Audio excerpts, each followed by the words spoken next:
Comments are interesting because they allow us to look at a larger chronological span. So we have the tradition of the black church, but we also have the tradition of the African diaspora continuum. And so the notion of spiritual worship in the African continent, whether West Africa, South Coast, or Central, there is this notion of the artistic trinity. The speech, the dance, right, and the oration, the singing, and they all work hand in hand. And it's through that trajectory that we see, particularly in the Pentecostal community and the charismatic community, the shout, right, which relates to the ring shout, which goes from the African continent through the Caribbean, West Indies, into continental United States. And what happens is the tension that Chandra mentioned earlier creates this notion where we have to try to define what's the difference between shouting for the Lord and dancing, because the movements in many ways seem very similar. And so the intellectual aspect was that it was shouting when you didn't cross your feet.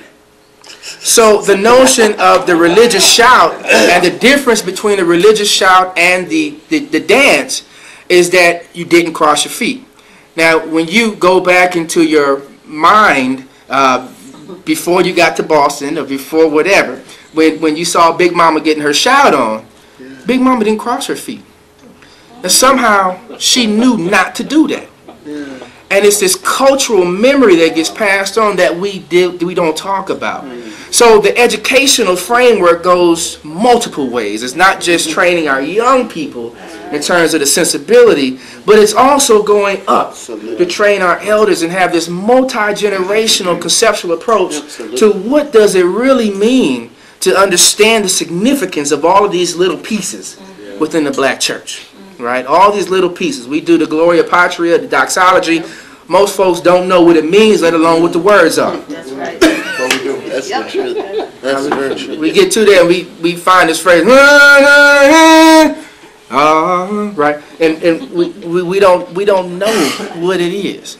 And there's this notion that we have to figure out how can we create a systematic method that we can train one another in this cultural expression. So I applaud what's going on at Charles Street. I think it's wonderful.